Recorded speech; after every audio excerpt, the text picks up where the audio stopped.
नमस्कार विद्यार्थी मित्र हो. बीकॉम भाग 2 यामधील कॉर्पोरेट अकाउंटिंग हा जो आपला विषय आहे त्यामधलं जे युनिट 3 आहे कॉर्पोरेट अकाउंटिंग पेपर 2 मधलं accounting for liquidation of companies या विषयीच्या नोट्स मी ग्रुपवरती शेअर केलेल्या होत्या. त्यावरती आता आपण चर्चा करायची आहे. तर आपल्याला माहितच आहे की सर्वप्रथम की मर्यादित कंपनी ही कायद्यानं निर्माण केलेली कृत्रिम व्यक्ती असते आणि म्हणून तिचं जे काही अस्तित्व आहे त्या कंपनीचं ते कायद्यानं तिचं निर्माण होतं किंवा कायद्यानं ती अस्तित्वात येते. त्यामुळं कायद्यानं तिचं अस्तित्व असल्यामुळं तिला कंपनी आपोआपच ती बंद होऊ शकत नाही किंवा ती नष्ट होऊ शकत नाही. त्यामुळं लिक्विडेशन म्हणजे काय, तर कंपनीचं जे काही आयुष्य आहे ते आयुष्य कायद्यानं समाप्त करणे म्हणजे कायद्यानं त्या कंपनीचं विसर्जन करणं ही जी प्रक्रिया आहे त्यालाच लिक्विडेशन असं म्हटलं जातं. मग कंपनी विसर्जन कधी केली जाते, तर आपण आतापर्यंत ऐकत आलेलो आहे की कंपनीची स्थिती जर चांगली नसेल म्हणजेच कंपनी जर इन्सॉल्वंट झाली बरोबर तरी कंपनी बंद केली जाते. हे आतापर्यंत आपण ऐकत होतो. परंतु कंपनी फक्त इनसॉल्वंटच असली म्हणजे तिचं विसर्जन होतं असं नाही, तर सॉल्वंट कंपनी म्हणजे ज्या कंपनीची परिस्थिती चांगली असेल ती सुद्धा कंपनी आवश्यकता वाटल्यास त्या कंपनीचं सुद्धा विसर्जन केलं जातं. आता पुढे पाहूया की जी कंपनीचं विसर्जन करण्याची प्रक्रिया जी होती ती फार वेळ खाऊ होती आणि खर्चिक होती. परंतु ही जी कंपनीची विसर्जनाची जी काही प्रक्रिया आहे ही प्रक्रिया सोपी करण्यासाठी किंवा कमी वेळेत संपवण्यासाठी विसर्जनाची प्रक्रिया ही सोपी किंवा कमी वेळेत विसर्जन करण्यासाठी जे काही केंद्र सरकार आहे केंद्र सरकारनं काय केलं तर कंपनीचा जो कायदा आहे कंपनी कायदा 2013 त्या कायद्यामध्ये 2016 साली काही सुधारणा केल्या आणि त्या सुधारणा ज्या काही 2016 साली कंपनी कायद्यामध्ये केल्या त्यालाच इन्सॉल्व्हन्सी अँड बँकरप्टसी कोड 2016 असं म्हटलं जातं. मग हा जो काही कोड आहे इन्सॉल्व्हन्सी अँड बँकरप्टसी कोड हा 1 एप्रिल 2017 रोजी अस्तित्वात आला. त्यामुळं हा जो काही कोड आहे हा कोड येण्यापूर्वी किंवा 1 एप्रिल 2017 ला हा कोड अस्तित्वात येण्यापूर्वी ही जी काही प्रक्रिया आहे ती प्रक्रिया ज्या काही 4 संस्था आहेत त्या 4 संस्था पूर्ण करत होत्या किंवा त्याच्याशी निगडित होत्या. कोणत्या 4 संस्था, तर board of industrial and financial reconstruction ज्याला BIFR असं म्हटलं जातं ही पहिली संस्था. त्याचबरोबर कंपनी लॉ बोर्ड, त्याचबरोबर डेप्ट रिकव्हरी ट्रिब्युनल आणि हायकोर्ट्स ऑफ द स्टेट त्या राज्याचं जे काही हायकोर्ट आहे या ज्या काही 4 एजन्सीज ज्या काही होत्या त्या 4 एजन्सीजनी काय केलं होतं तर IBC 2016 त्याची ओळख या 4 संस्थांनी केलेली होती ज्या लिक्विडेशनशी निगडित हा जो कोड आहे तो. याचाच परिणाम असा काय झाला, as a result the process of liquidation was getting delayed and also very expensive.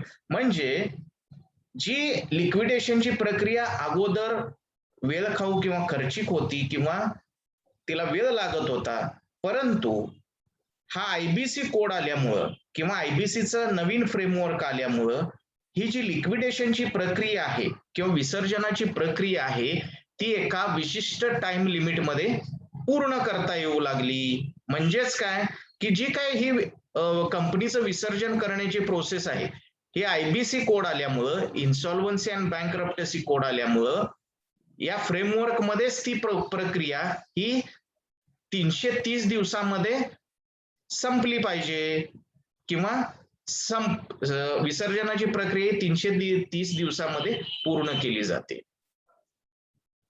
Any company which is required to be wound up either compulsory or voluntary must follow the procedures of liquidation given in IBC 2016.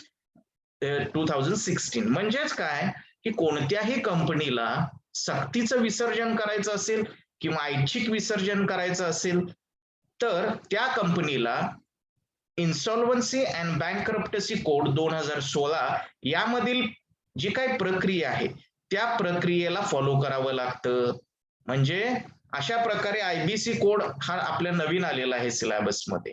आता या company विसर्जनाची type किंवा company विसर्जनाचे प्रकार कोणकोणते आहेत ते आपण आता पाहूया. यामधला पहिला जो प्रकार आहे व्हॉलेंटरी लिक्विडेशन. व्हॉलेंटरी लिक्विडेशन म्हणजे ऐच्छिक विसर्जन. तर ऐच्छिक विसर्जन कधी केलं जातं? Any joint stock company may have voluntary liquidation. म्हणजे कोणतीही जर संयुक्त भांडवली संस्था असेल तर त्या कंपनीला किंवा ती कंपनी स्वतःचं ऐच्छिक विसर्जन करू शकते. मग ऐच्छिक विसर्जन कसं करू शकते? By ordinary रिसॉल्युशन if the duration of the company has fixed expires. म्हणजे सर्वसाधारण ठराव पास करून किंवा ज्या वेळेमध्ये कंपनीचा कालावधी होता तो जर कालावधी संपुष्टात आला असेल तर सर्वसाधारण ठराव संमत करून ती कंपनी ही ऐच्छिक विसर्जन केलं जातं.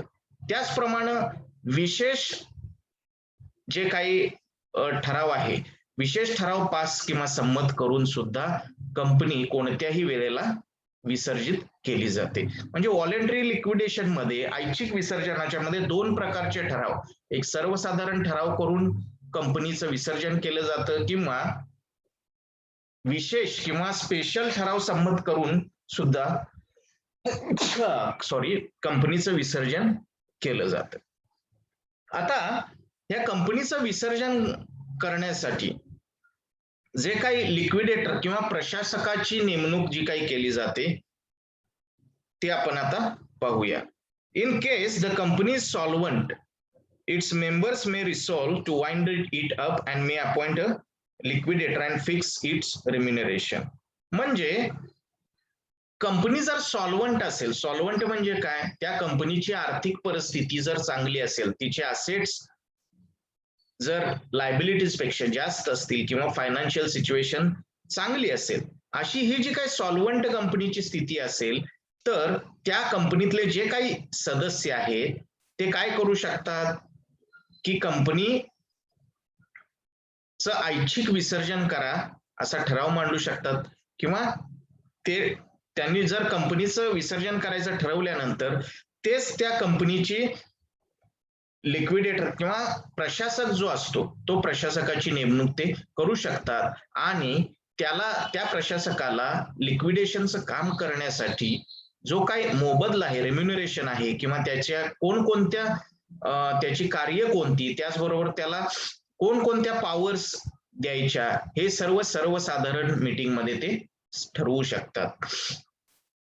जर कंपनी सॉल्व्हंट असेल तर अशा वेळेला की त्या कंपनीचे जे काही देणेकरी आहेत ते देणेकरी सुद्धा काय करू शकतात तर कंपनी वाउंडअप किंवा वाइंडअप कधी करायची हे ठरवू शकतात. त्याचबरोबर ते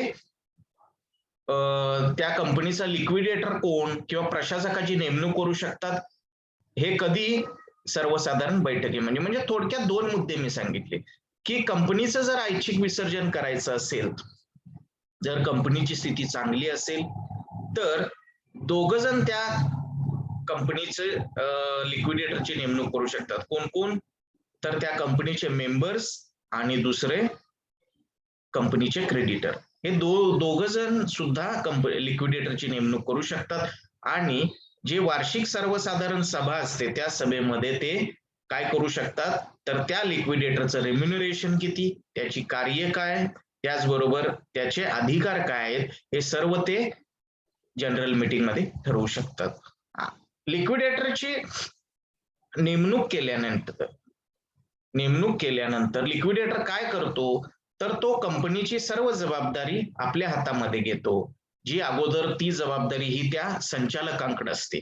तर अशा वेळी लिक्विडेटर काय करतो तर त्या कंपनीच्या ज्या काही मालमत्ता असतील त्या मालमत्ता तो विकतो आणि त्या मालमत्ता विकून जे काही पैसे जमा होतील त्या जमा झालेल्या पैशातून कंपनीचे जे जे काही देणे असतील, बरोबर, त्या देणे तो ऑर्डर ऑफ प्रायोरिटी म्हणजे जे काही कायद्यामध्ये त्यांचा देण्यांचा क्रम भागवायचा असतो, तो भागवायचा क्रम त्या क्रमाने तो देणी लिक्विडेटर हा भागवत असतो.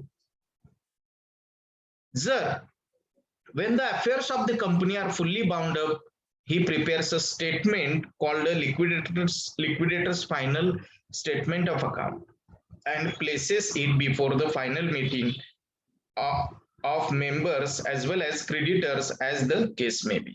म्हणजे कंपनीचे जे जे काही तपशील असतो, म्हणजे थोडक्यात काय की लिक्विडेटर काय करतो तर मालमत्ता ज्या काही आहेत त्या कंपनीच्या विकतो आणि जे काही देणेकरांची देणी तो कंपनी कायद्यामध्ये जो काही क्रम सांगितलेला आहे त्याप्रमाणे तो भागवत असतो. आणि तो भागवल्यानंतर की तो जो काही तपशील आहे त्या तपशिलाचं तो एक स्टेटमेंट तयार करतो, एक तक्ता तयार करतो.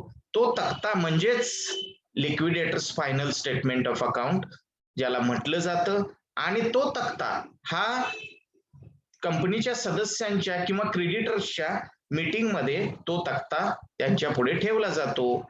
त्याचबरोबर म्हणजे अशा पद्धतीनं थोडक्यात काय तर liquidators final statement of account म्हणजे काय तर कंपनीचं विसर्जन करण्याचं ठरल्यानंतर लिक्विडेटरची नेमणूक केल्यानंतर लिक्विडेटर काय करतो कंपनीच्या ज्या काही मालमत्ता आहेत त्या विकतो आणि त्या विकून कंपनीची देणी तो भागवतो. त्यामुळं कंपनीची कशा प्रकारे देणी भागवायची याचा क्रम जो कंपनी कायद्याच्या तरतुदीमध्ये आहे त्या क्रमाने तो ती देणी भागवतो. म्हणजेच कंपनीचे मालमत्ता विकून पैसे किती आले आणि देणी किती भागवायची अशी जे काही स्टेटमेंट तो तयार करतो आणि कंपनीचे सदस्य आणि कंपनीचे जे कोणी क्रेडिटर्स आहेत त्यांच्या पुढे तो मीटिंग मध्ये सादर करतो. हे जे काही स्टेटमेंट आहे किंवा तक्ता आहे कंपनीच्या मालमत्ता विकून किती पैसे आले आणि कंपनीची देणी कशी भागवायची हा जो तक्ता आहे यालाच liquidators final statement of account असं म्हटलं जातं.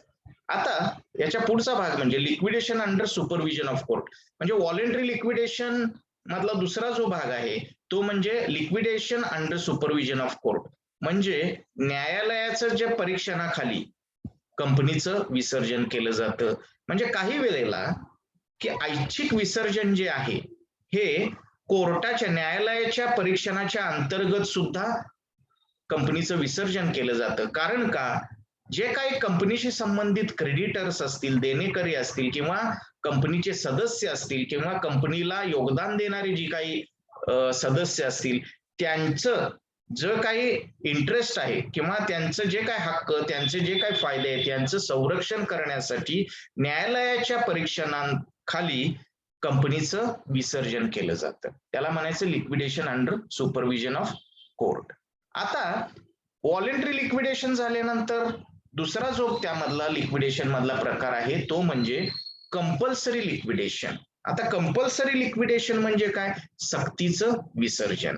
म्हणजे कंपनी कायदा जो काही आहे त्यामधले जे काही कलम 433 आहे त्यामध्ये सक्तीचं विसर्जन कशा पद्धतीनं केलं जातं किंवा सक्तीचं विसर्जन कधी करायचं याच्या ज्या काही परिस्थिती किंवा कंडिशन्स दिलेल्या आहेत त्या खालील प्रमाणे आहेत. म्हणजे सक्तीचं विसर्जन कधी करायचं तर त्यामधली पहिली अट अशी आहे की जर कंपनीनं विशेष ठराव जर संमत केला that is it is to be bound up by court म्हणजे न्यायालयाने सांगितलं की कंपनीचं विसर्जन करा अशा वेळी कंपनी विशेष ठराव संमत करते आणि कंपल्सरी लिक्विडेशनची प्रोसेस सुरू होऊ शकते. दुसरी कंडिशन काय जर कंपनीचा जो कोणी रजिस्ट्रार असेल बरोबर कंपनीचा ज्याला रजिस्ट्रार असेल त्या रजिस्ट्रारनं जर त्यानं स्टॅट्युटरी रिपोर्ट जर भरलेला असेल तर अशा वेळी कंपनीचं लिक्विडेशन केलं जातं. कंपल्सरी लिक्विडेशन किंवा सक्तीचं विसर्जन केलं जातं. if the company fails to commence business within 1 year from the date of incorporation, म्हणजे एका वर्षाच्या आत कंपनीला जर कंपनी सुरू करणं म्हणजे कंपनीचा व्यवसाय सुरू करण्याचं जर प्रमाणपत्र कंपनीला मिळालेलं असेल आणि एका वर्षाच्या आत जर कंपनीनं स्वतःचा व्यवसाय सुरू केलेला नसेल तर अशा वेळी अशा कंडिशन मध्ये कंपनीचं विसर्जन केलं जातं. चौथी कंडिशन काय आहे ते बघूया आपण. जर कंपनीचे जे काही सदस्यांची संख्या आहे, जर पब्लिक कंपनी असेल तर सदस्यांची संख्या 7च्या खाली आली किंवा प्रायव्हेट कंपनी असेल त्यामधील सदस्यांची संख्या 2च्या खाली आली किंवा 2 पेक्षा कमी सदस्य झाले तर अशा वेळी कंपनीचं कंपल्सरी लिक्विडेशन केलं जातं. त्याचबरोबर कंपनी स्वतःची जी काही देणी आहेत ती देणी जर भागवू शकत नसेल तर अशा वेळी कंपनीचं लिक्विडेशन केलं जातं कंपल्सरी. त्याचबरोबर कोर्टाचं जर मत असेल कंपनी बंद करायची किंवा कोर्टाचा जर आदेश असेल तर अशा वेळी सुद्धा कोर्टाच्या आदेशाप्रमाणे कंपनीचं सक्तीचं विसर्जन केलं जातं. मग अशा वेळी कंपल्सरी लिक्विडेशनच्या बाबतीमध्ये जे काही कंपनीचं लिक्विडेशन करण्याचा तपशील जो आहे हा तपशील एका विशिष्ट फॉर्म मध्ये तयार केला जातो आणि तो त्या कंपनीचा जो कोणी ऑफिशियल लिक्विडेटर जो कोणी असेल ते 21 दिवसाच्या आत त्या लिक्विडेटरकडे तो सादर केला जातो. अशा पद्धतीनं कंपनीचं कंपल्सरी लिक्विडेशन कशा प्रकारे किंवा कोणत्या सिच्युएशन मध्ये कोणत्या अटीमध्ये केलं जातं हे आपण पाहिलेलं आहे. म्हणजे थोडक्यात काय तर कंपनीचं विसर्जन हे 2 प्रकारे केलं जातं. एक आहे ऐच्छिक विसर्जन ज्याला व्हॉलेंटरी लिक्विडेशन असं म्हटलं जातं आणि दुसरं जे आहे ते सक्तीचं विसर्जन.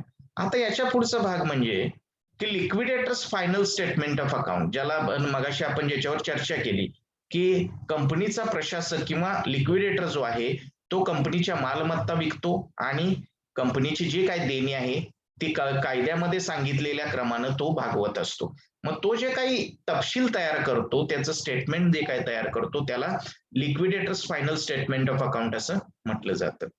हेच आपण चर्चा केलेले.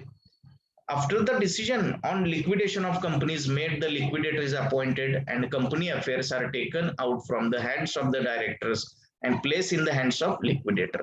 म्हणजे की कंपनीचं विसर्जन झाल्यानंतर म्हणजे विसर्जन करण्याचा निर्णय झाल्यानंतर